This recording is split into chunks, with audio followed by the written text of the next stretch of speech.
Bulletcast for life.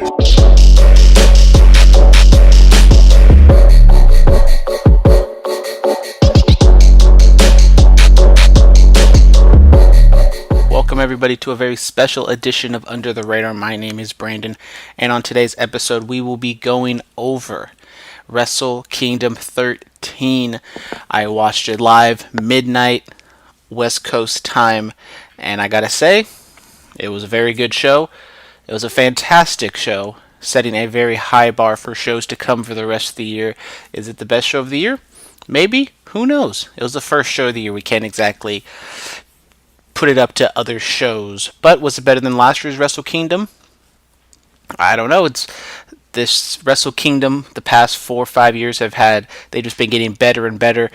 And was this Wrestle Kingdom maybe subject to a little bit too much hype and too much of high expectations? I would say so. I'm not going to sit here and say that it was a disappointing show.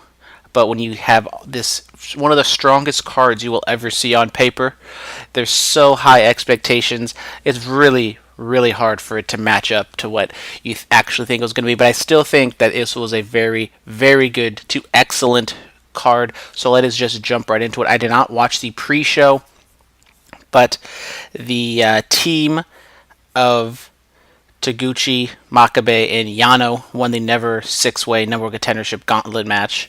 So good for them. We will have to see where that goes down the line. But the first match, the match that everybody wanted to see. Why was this the first match? It was going to pale in comparison to any other opening match that ever happened at Wrestle Kingdom. Will Ospreay goes up against Kota Ibushi, and he beats Kota Ibushi in 18 minutes and 15 seconds to win the Never Openweight Championship.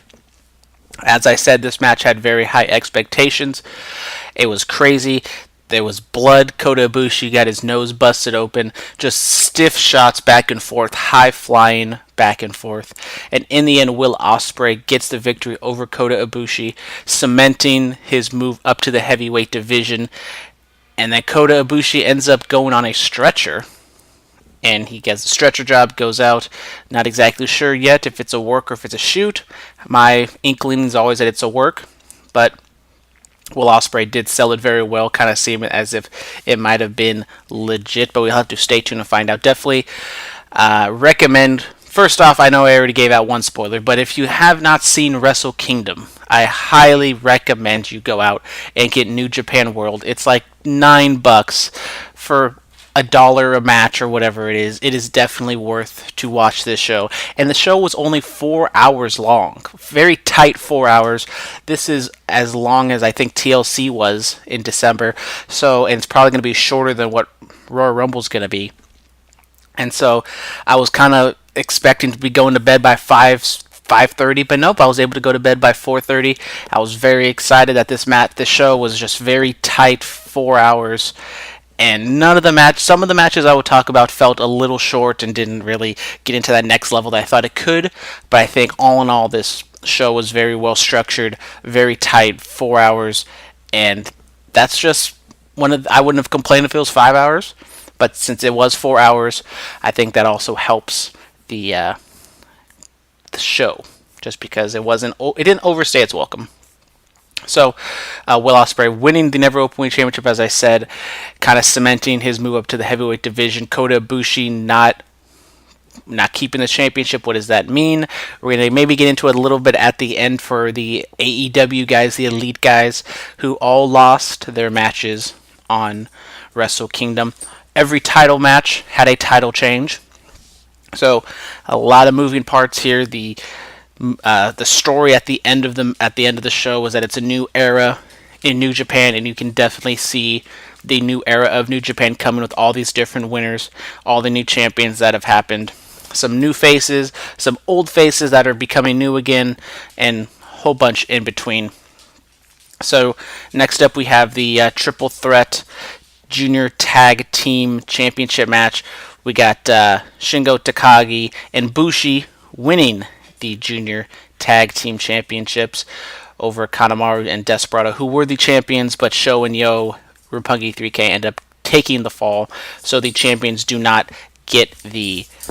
lose their or did not take the pinfall, they still lose their championships. The match was under 7 minutes long, so it definitely showed that this match was destined to maybe fall a little flat just because of the Ibushi Will Ospreay match.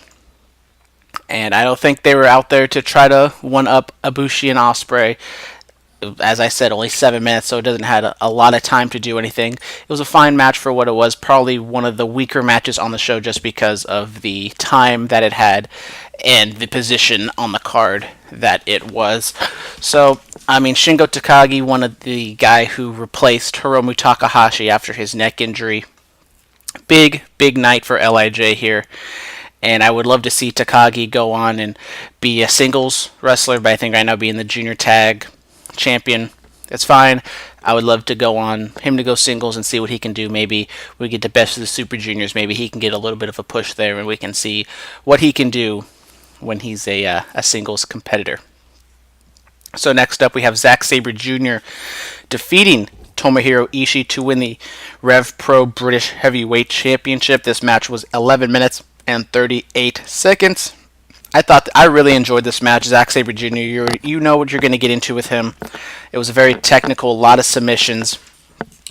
And Zack Sabre Jr. had a huge year for New Japan in 2018, and he's just continuing on with that. Obviously, this isn't a New Japan Championship, but a big stage, the first ever time Rev Pro was represented on a Tokyo Dome show. They even flew in one of the Rev Pro referees to referee the match. For that was a nice touch. Ishii super over with the crowd, and Zack Sabre Jr. has just had a phenomenal year. And Zack Sabre Jr. taps out Ishii. The story of the match was that Ishii had I don't know if it was an elbow injury or a tricep injury, but he had some sort of padding on his elbow, and Zack Sabre Jr. was just going after it repeatedly. He hits him with the PK midway through the match, and it was just absolutely brutal. It sounded like a gunshot throughout the Tokyo Dome. And just back and forth. Ishii, hell of a wrestler. I think one of the most underappreciated wrestlers, period. I think just the way he's a big dude, but he's also kind of undersized because he's a little shorter. He can, be a madman and just kill everybody, but then he can also get that sympathy when he needs it. And he definitely got the sympathy here. He ended up tapping to Zack Sabre Jr., but it did make sense. Now Zack Sabre Jr. is the heavyweight champion and the tag team champion with Minoru Suzuki at Rev Pro. So then next up we have the heavyweight tag team triple threat match. We have Evil and Sonata defeating Tama Tonga and Tonga Loa and the Young Bucks. The Young Bucks end up taking the fall here in a 10-minute, 16-minute match. Evil and Sonata super over with the crowd. And I would say this match was better than the junior tag match just because it did have more time. I think the competitors in there probably did a little bit more stuff, which obviously means they had the time, so that's always going to help out the match. But I thought it was good back and forth action between everybody. I think the Guerrillas of Destiny had one of the better entrances. They had masks. They looked like Iron Man, I would say. And they also kind of had outfits similar to Seth Rollins. If you've seen the pictures out there, you probably know what I'm talking about. Tama Tonga had red and Tonga Loa had blue. They almost looked just like Seth Rollins' not unitard, but his tights, his shirt, and his pants. So this match, don't know exactly what to say. I mean, it was good. There was no real super high-flying stuff going on. Matt Jackson got worked over on his back once again. The Young Bucks end up taking the fall, which adds more fuel to the fire, about the All Elite crew leaving and not doing any business with New Japan once after this show. New Year's Dash is going to be coming up in a few hours. Have to stay tuned and see what they do there, if they pull some sort of angle. And maybe, I would say, if they were leaving, I think they would do this. If they weren't leaving, I think they would also do this too, just to maybe add some fuel to the fire, since people know that the Young Bucks are doing what they're doing. And maybe they could pull some sort of angle to where the Elite come together, and since they all lost, they can kind of rally around that. And hopefully they don't do some sort of meta, the bookers are screwing us over, making us lose. They can do something kind of, they have some sort of Bullet Club 2.0 type thing with the Elite and going forward, or They don't do anything.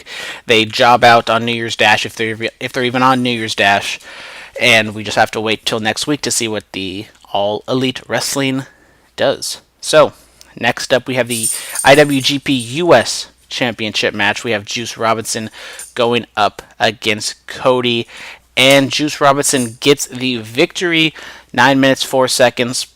Probably the worst match of the show, I would say. I mean, it's so hard to categorize a worst match on the show just because every single match I think delivered.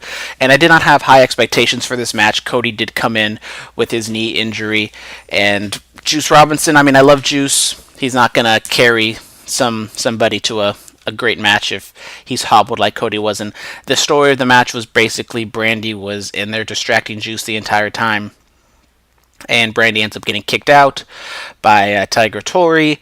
It wasn't the climactic like send off that WWE referees or other maybe Western referees would do. He just said get out, and that was basically it. It wasn't, he didn't do the whole wind up and yell at her, and Brandy sold it and started throwing a little temper tantrum.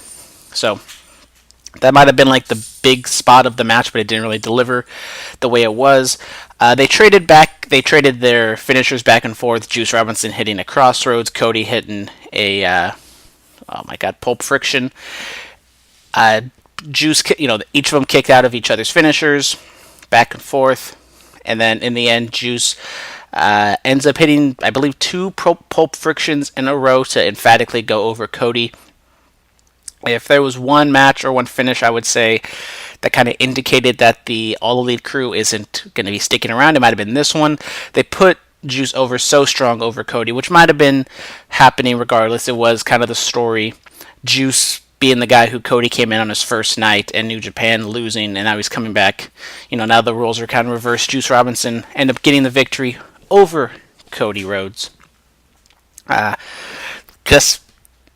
I'm not going to ding the match too hard because I didn't think it was all that good, but Cody was working with a pretty serious knee injury, so you can't exactly. And it's not one of the bigger matches on the show. It was the match right before kind of the big kind of matches were kind of revving up, so they weren't exactly out there to steal the show by any means. It was fine. It was kind of something you would have seen in WWE if I were to equate it to that. Just a lot of outside interference with Brandy and a lot of shenanigans, but they got through it. It was enjoyable, but it wasn't anything special. So the next up, we have Taiji Ishimori defeating Kushida to become the new IWGP Junior Heavyweight Champion. And Kushida, who his whole gimmick is kind of Marty McFly Back to the Future, some kid or some little person came out in a Kushida mask, which for some reason looked very lifelike. I don't know where they get those masks from, but it looked dead on like Kushida. It was a very good Kushida mask, and so they had little Kushida come out, and then Taguchi comes out, and he's dressed up as Doc Brown, and they do the whole gimmick, and he, puts on the flux capacitor, and then some smoke blows, and then Big Kushida comes out. So that was one of the bigger entrances on Wrestle Kingdom.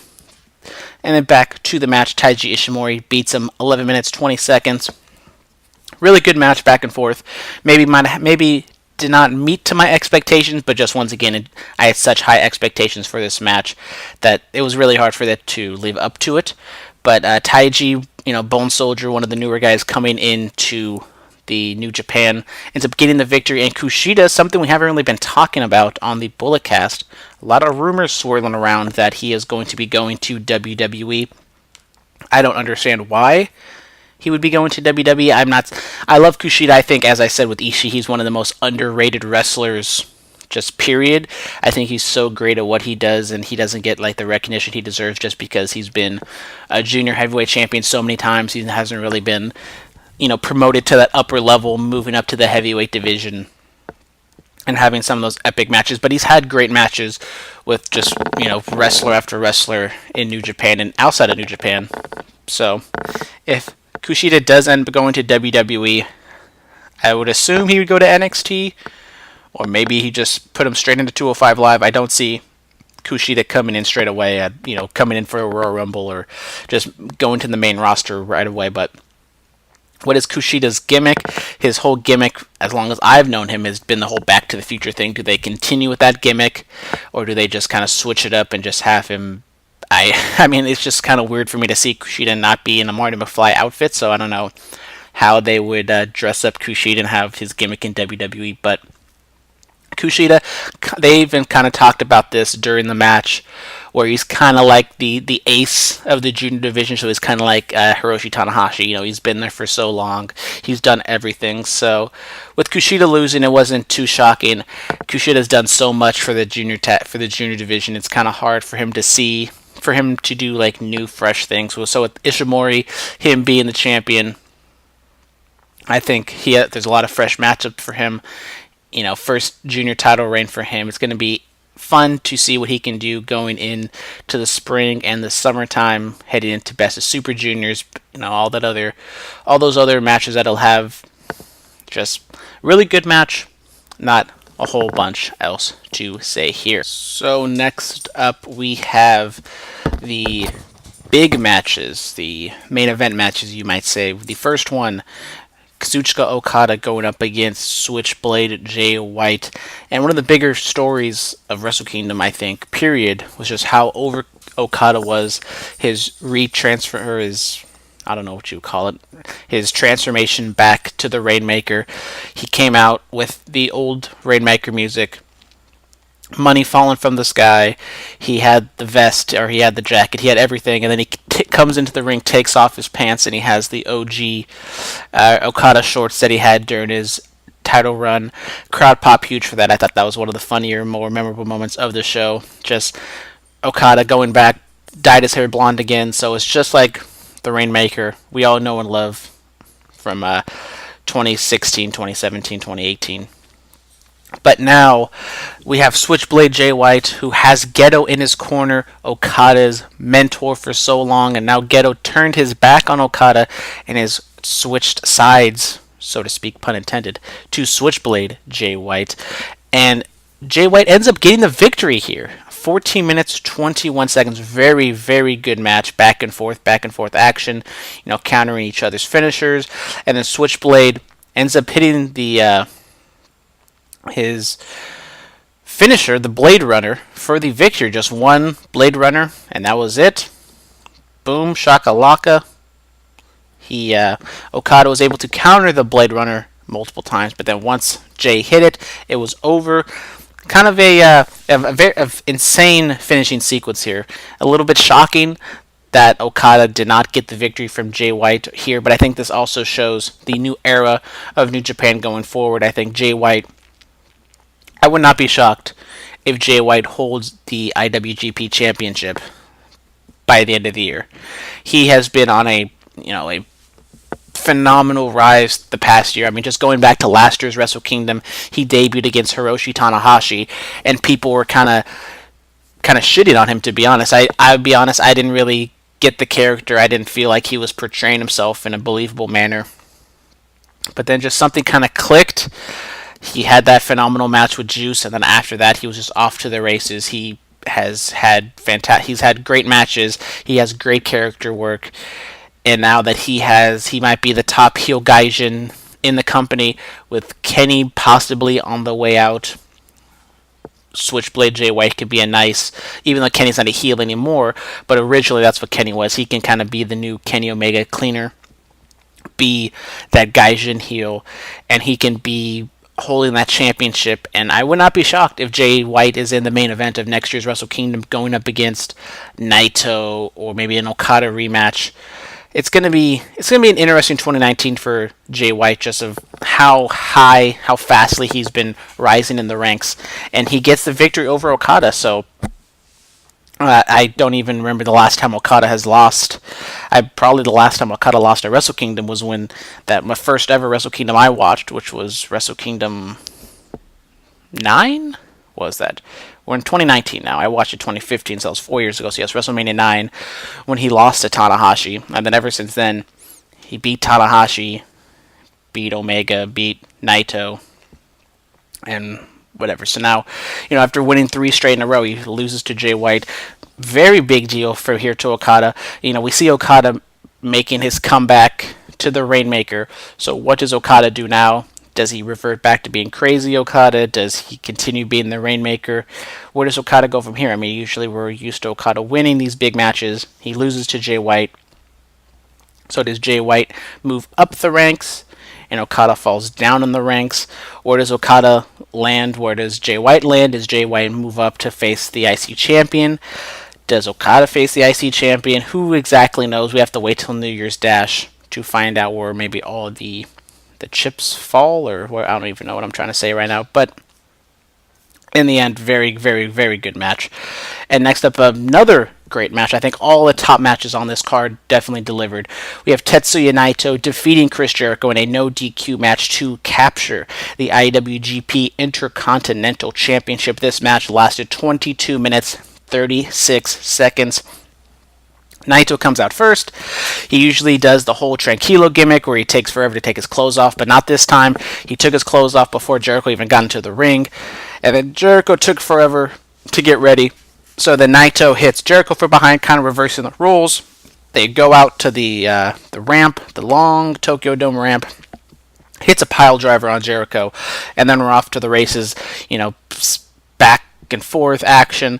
One of the scarier spots on the entire show. Jericho takes Naito up on one of the announce desks and just literally spikes Naito's head into the ground. You can hear it capturing on some sort of mic. I don't know if it's one of the announcers' mic or the roving mic they have around ringside, but just Naito's head just spikes into the mat. Naito is literally standing straight up on it, doing a headstand on the table, which was phenomenal and scary all at the same time. I hope Naito's fine. Hopefully he doesn't have a concussion and it was just properly just excellently executed and nothing came of it. But it's a no DQ match, and even you can see on Jericho's Instagram page there were some bruises and some welts that happened thanks to this match. Jericho introduces a kendo stick into the mix. I thought Naito did a phenomenal job hitting Jericho with the kendo stick. I thought it was funny, him doing like some baseball swings and kind of, doing his little thing in the batter's box. Obviously, Tokyo Dome is also a baseball field. The Giants, I think, is who plays there. I don't exactly know. I'm not the biggest Japanese baseball fan, but tables action. We have chair shots. Naito early on takes off the turnbuckle pad a la Yano. It was not used for most of the match. They come back to it at the very end. Naito gets Jericho into the corner with it. He hits a Destino on him, but Jericho ends up kicking out one of the better near falls of the show, and a very believable near fall. Jericho kicked out, and that's when the match really went into high gear. They go with finishing sequence. Naito actually hits a code breaker on Chris Jericho. Chris Jericho kicks out of that. But in the end, Jericho introduces the IC Championship to hit Naito with it. Naito was able to duck. And, or does he duck? I don't even know. Did he duck or did he get the belt shot but he kicked out? Yeah, no. Naito ducked. Jericho got sent into the exposed turnbuckle, and that's when he hit the Destino for the near fall. So then after that's when Naito grabs the title. So it was, right after the first Destino, Naito goes up and gets the belt that he's disrespected for so long. They actually had to get a new strap just because of all the wear and tear that Naito did to it. Naito hits him with the belt, hits another Destino for the victory, and then in the end, Naito ends up attacking Red Shoes, leaves the belt behind, makes Red Shoes' son go hand it to him, and Naito kind of drags the belt off as he goes into the back. And this is one of the other matches that kind of cements the new era of New Japan. Naito had I would say, disappointing 2018. He lost the main event to Okada, which I was a proponent of having Naito win just because of how over he was. And then he kind of got pushed to the back burner with Tanahashi winning the G1. You have the whole Kenny Omega winning the championship, and then Chris Jericho coming up. So Naito kind of fell by the wayside in 2018. But I think now he gets the IC championship.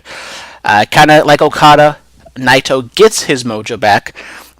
Okada maybe superficially got his mojo back, but then he ends up losing to Jay White, so that we don't know exactly what's going to happen with Okada going forward. But I think now we have the old Naito back, the Naito that got so over in 2017. So it's going to be fun to see what Naito does from here. Chris Jericho, is this his last match in New Japan? Possibly. I think out of all the elite guys, I would put a stamp on this one being a for sure. I mean, maybe the Cody one, obviously, I think Juice and Naito were probably locks to win their matches. So, Jericho losing the IC title doesn't really mean anything for me personally. Is he going to stay in New Japan? Is he going to go to AEW? Who knows? Can they do both? We'll have to stay tuned and find out. So next up, the main event. Hiroshi Tanahashi defeats Kenny Omega to win the IWGP Heavyweight Championship. 39 minutes, 14 seconds, the longest main event match in Tokyo Dome history, and it was excellent. It was a great match. Obviously, early match of the year contender. Best match of the show, my favorite match. I thought it was great. Just exactly what you would have thought. Back and forth action between the two. Kenny Omega comes out in his One Wing Angel gear. He was flanked by the Young Bucks. They hug each other before the match starts. Maybe a little of emotion. Maybe playing into this is the last time they're going to be together in New Japan. Maybe the last time the Bucks will be with Kenny, but then Kenny's going to go out and do his own thing while the Bucks are doing their own thing. Who exactly knows? Maybe we're reading a little bit too much into that hug. But anyways, they go back and forth. One of the big spots was Tanahashi put Kenny Omega on a table on the outside, and Tanahashi goes for the high fly flow, but Kenny Omega ducks, and Tanahashi goes crashing through the table. I know there's GIFs all over Twitter, so if you want, you can go and look that up, or you can be a good person and watch it on New Japan World. And they go back and forth, and Tanahashi tries to hit another high fly flow. And I thought Kenny's blocking of the high fly flow when he gets his knees up at literally the last second, I thought that was great. It was, sometimes when they do the whole knees, they kind of telegraph it as soon as the person jumps off, so you kind of see it for a good 2 to 3 seconds. But this one, Kenny hit it with a half a second left, and he barely got his knees underneath Tanahashi's ribs. I thought that was fantastic. Omega was not able to hit the One Wing Angel. But this was just fantastic back and forth action. You think Tanahashi's going to win, but then Omega hits a reversal, and then now he's on the offensive, but then Tanahashi reverses, and it was just, I don't exactly know what else to say about this match. It was just great. I don't want to go move for move because we're going to be here for 40 minutes and talk about every single thing, but in the end, Omega spams the V-triggers, goes up for the One Wing Angel. Tana flips out, hits a reverse Rana on Kenny Omega after Kenny Omega hit a reverse Rana on him just minutes before. Tana goes to the top, hits a high fly flow. This time only once. He hits earlier on in the match. He hits 2 high fly flows, but Kenny Omega kicks out. So this time Tana only hits 1, and it was enough for the 1, 2, 3. The crowd goes absolutely crazy. The ace of New Japan is back. He wins another championship, the IWGP Heavyweight Championship, once again. Tanahashi cuts a promo afterwards, thanking the fans. He teases that he's too exhausted, he can't do air guitar. But then, of course, he does air guitar. Promoting, he talks about the new era of New Japan. And that closes the show. The crowd goes home happy. So, overall, grade. We're going to be giving out grades. I would say Wrestle Kingdom 13. I got to give it an A. I'm not going to sit here and give it an A+. I think Tanahashi Kenny was the best match of the show. I think the second best match, maybe that Jay White Okada match, but I really did like that Naito Jericho match. I know it was just a brawl, and it was just kind of I don't know if I'd say WWE style match, because WWE, I don't think it's that brutal when they go hardcore matches, but I think it was a very, out of the norm for a New Japan match to be like that. I would say the Jericho Kenny Omega match from the year before might have been better just because of the novelty factor. It was Jericho's first time in New Japan in 20 years. This is technically the rematch between Jericho and Naito, so we have seen them before, but I thought both guys worked very well together. And it was just a fun match. Jericho, I think his heel work right now is just spectacular. And with Tanahashi winning in the end, I think it was kind of foreshadowed by early on. We had a lot of heels winning. Obviously, Will Ospreay not a heel, but I think Kota Ibushi is the more favorable of the two. Then we go on. We have LIJ win, which LIJ is LIJ. We don't exactly know what that means. But then Shonyo, I think obviously the clear cut babyface in that situation. Zack Sabre Jr. He's the heel. Everyone wanted Ishii to win. There's the heel, Evil and Sonata, clear-cut baby faces out of the two Gaijin tag teams. So, but for the most part, but then in the end, so we got early on, we got maybe the heels winning, but then in the end, we kind of have the babyface winning, except for Jay White. Jay White obviously defeating Okada, Taiji Shimori defeating Kushida. So, in the end, it was kind of a mix between heels and babyfaces winning, but then, Tanahashi getting the big win in the end and Naito winning against Jericho. The big two matches that you would have thought the babyfaces were going to go over, they definitely did here. And this match, or this show in general, great. Gonna have to wait and see what they do for New Year's Dash coming up in the next few hours. As I teased, what does this mean for the All Elite crew? I think the Kenny Omega situation is the most interesting out of all of them because that one's kind of been kept close to the vest. We don't exactly know what he's doing. Are they going to have some sort of relationship to where they can do AEW and they can do New Japan? But New Japan still has a relationship with ROH, at least up until the Madison Square Garden show WrestleMania weekend. So who exactly knows what's going to go on with there? I think going in, I wanted Kenny to win. I think having Kenny win, I know the Tanahashi story going back to G1 has been just phenomenal. Just having that, the old guard just going at it one more time, and he ends up getting the victory. And this is probably Tanahashi's last big go around with the championship. So it's going to be fun to see Tanahashi, go through the rigor and just have a fantastic match. Who knows how long this match or how long this title reign is going to last? If I were to put a stamp on it, does it last past the MSG show? I don't know what's exactly I have to know what the match is. I think the top matches going into that, I think since Okada lost, I don't think they're going to do Tanahashi versus Okada at Madison Square Garden. I think the two matches that make sense right now is maybe an Omega rematch or Switchblade getting his first crack at, or I think it's his first crack at the IWGP Championship.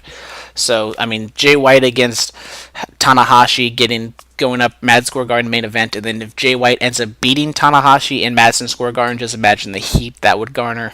I think that would be good. If Kenny Omega doesn't go with New Japan, if he's leaving, good on them, but then also another person that I think has kind of fallen under the radar is Ibushi. Does Ibushi join Kenny and goes over to AEW? Is Ibushi? We all know Ibushi is he's the wind. We go wherever he goes because we don't know where he's going. So Ibushi does a stretcher job, pretty not convincing loss to Will Ospreay, but definitely can be written off TV for some time. And the AEW, we're going to talk about it more on the Bulletcast as news comes out. They have the rally next week, I believe next Tuesday. Yes, it's the 8th, so it's next Tuesday, I believe. So by next week, when we do the Bulletcast, we're going to get a lot more information on AEW, what exactly maybe where the show is going to be, some new talent announcements. But this show, it was fantastic, and definitely would recommend you guys to go out and watch this show. Had some technical difficulties early on with my Amazon stick, so I missed a little bit of the beginning of the show. Well, not the show, but I missed the first few minutes of the Ibushi Will Ospreay match. But I definitely was able to get a sense of how crazy the match was, and I saw the ending sequences, and the match was phenomenal. But one more piece of news. I'm going to talk a little bit about NXT. Just this past week's NXT was, as I said, it was kind of a recap. It was actually a 2-hour long NXT show. They just recapped a lot of the big matches, so a lot of the takeover matches. And the only new piece of business that happened was we had Matt Riddle go up against Cassius Ohno. And I thought this match was really good. Cassius Ohno put up a lot more of a fight compared to, obviously, the match they had at War Games. Ohno loses. Ohno was going for his rolling elbow, and he was trying to put Matt Riddle away, but Matt Riddle kind of came out of nowhere, puts the bro mission on him, and Cassius Ohno taps out. So pretty straightforward match there. Matt Riddle wanted to give Cassius Ohno a fist bump. Cassius Ohno kind of walked away, but then he came back, teased that he wanted to give him a fist bump, but then he laid him out. So still continuing that feud between Riddle and Ohno. Wouldn't be shocked if we see that take place with some sort of stipulation or something at NXT TakeOver Phoenix. I believe they just completed a new set of TV tapings leading up to TakeOver Phoenix, so obviously there are spoilers out there if you want. Probably the entire full card of Phoenix has been announced, but you know me, I do not want to get spoiled. I want to see what happens in front of me, live or pseudo live, and just kind of react to it organically. So that will do it for me for today. Thank you guys very much for listening. I will be back on the Bullet Cast next week. Hopefully we're back to our regularly scheduled program. I don't know exactly when I'll do the Under the Radar show. We're still kind of deciding scheduling wise when we will be doing the regular Bullet Cast. Maybe sometime after Wednesday, just so I can watch NXT and get some sort of content out there. Don't exactly know. We're kind of, it's up in the air right now. We're in spring, or not spring, winter vacation. So I'm free. Philip has his wrestling obligations that he's doing. So we're just kind of get our schedules together and see what we can do. We're definitely going to have a show next week. Just don't know when or where. So thank y'all very much. I'm going to go ice my face because I just got my wisdom teeth pulled a few days ago. Still recovering. I'm not too much pain, but talking for 37 minutes straight can do a little bit on the jaw. So that'll do it for me for today. And as always, goodbye and good night. Bang.